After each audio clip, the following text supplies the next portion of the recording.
Well, you know what you get for not having a spare tire on the trailer? A blown out trailer tire.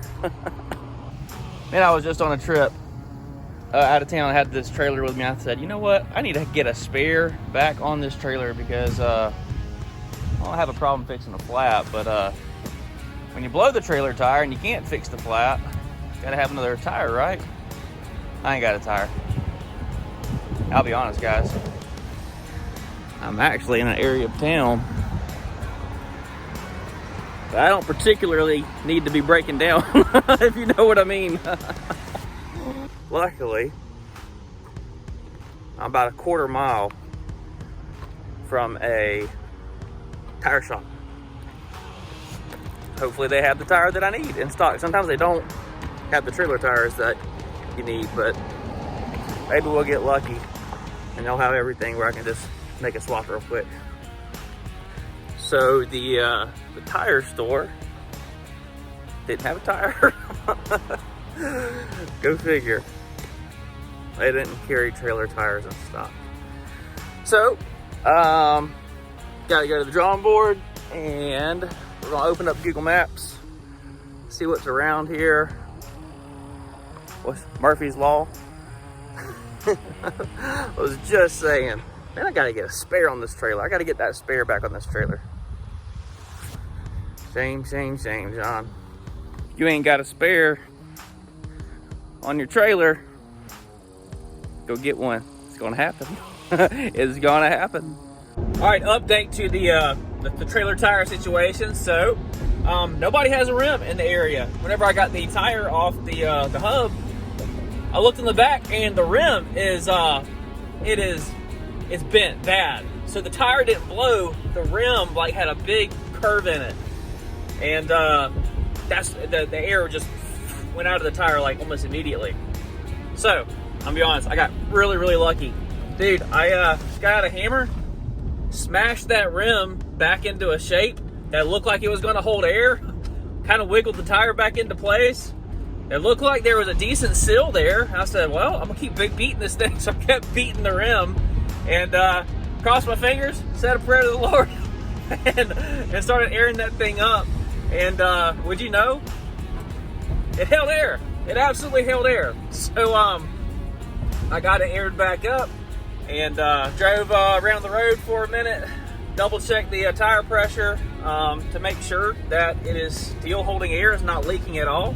And it's not leaking at all. And the way I know, I was talking about this in a video the other day. I keep using my truck for airing up mower tires. The reason I like the digital ones is because it's super accurate. A lot of times, you know, those ones that shoot out that little shaft, sometimes you're like, well, did I press it in hard enough? You know, is it 25 PSI or 20 PSI?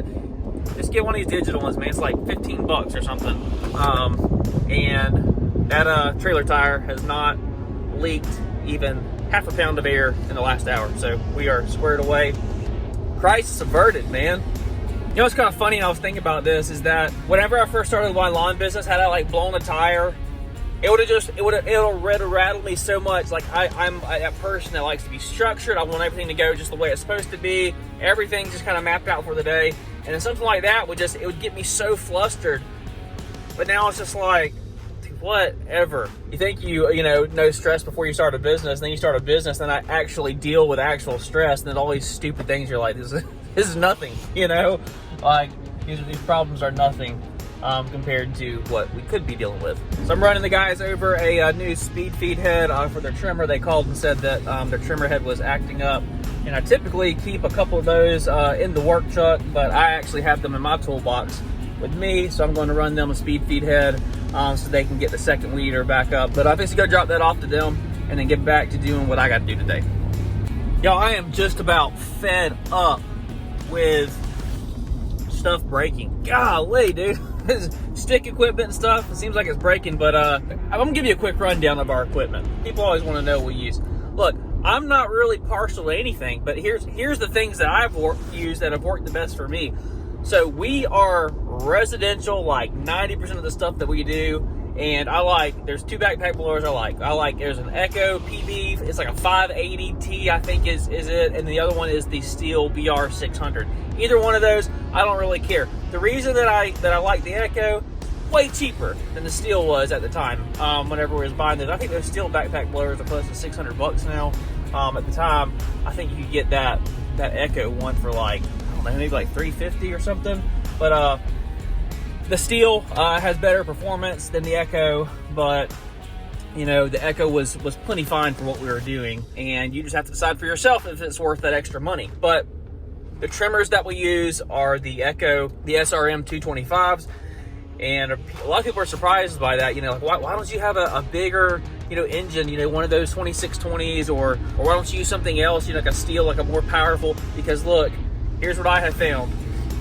You can't buy your way out of problems with stick equipment, meaning that just because you buy yourself a more expensive piece, like, you're not going to get that much more use out of that piece of equipment, and performance really isn't that much better, in my opinion, on residential stuff. Like, if you're weed eating like holding ponds and stuff, yeah, man, get you the monster. But look, we are servicing clean lawns, and I want something that's lightweight. I love the speed feed head. Look, I'm not interested in getting a Steel and then having to switch out the heads for that. I just don't want to do it. Here's what we do. If we have problems with our Echo weed eaters, here's what I do. I unscrew that speed feed head. Those things are about $35 a pop. I throw it in the back of my toolbox. Go get a brand new Echo SRM 225, and we just keep running. I do not like making repairs to handheld equipment. Occasionally there's some little stuff that you can do, you know, if it starts to get bogged down, but I'm not changing out carburetors or any of that mess, dude. Like, let's just get another one. Let's keep going. I also keep a PAS system on the truck, meaning that's interchangeable for attachments, whether you're Echo guy or if you're a Steel guy. I guess they call it the combi system. But that's what I use for our head trimmers. You can put on the long articulated head trimmers, the shorter ones. I sometimes will put the tiller attachment on that, you know, if we're doing something in a flower bed. It's just like a little Swiss Army knife to have in your truck, and I love having one. So that's actually what I'm going to do right now. I'm going to pick up a pair of head trimmers for the PAS system, because my head trimmers went kaput the other day. What I found is that by buying a dedicated head trimmer, like, if something goes wrong with that engine, well, then you got to throw the whole thing away. Whereas with the PAS system, if something goes wrong with like the piece of equipment, just go get another power head. Like, you still have all your attachments. Like, you're not losing your head trimmers. Or vice versa, if something goes wrong with the head trimmer piece on the actual head trimmers, like if you have a dedicated head trimmer, well, then you got to throw the whole thing away if you can't get it fixed. So I found by, you know, using the PAS system and putting attachments on it, you know, you're only getting like stuck with like half the bill whenever something needs to be repaired, because it's always either the power head or it's always the trimmer attachments, and it's a lot easier to go just buy one of those pieces rather than it is to have to go buy a whole nother set of head trimmers. So Steel BR600 or the Echo PB 580T for the blowers, the SRM 225 with the speed feed heads for our trimmers. I'll be honest, man, I've not been happy with Echo edgers. They just wear out really quick. Tried Steel in the past once, and same thing for it. So if you guys have a recommendation for an edger, please let me know, because I'm fixing to go buy a couple more edgers, and I really haven't been impressed with anything.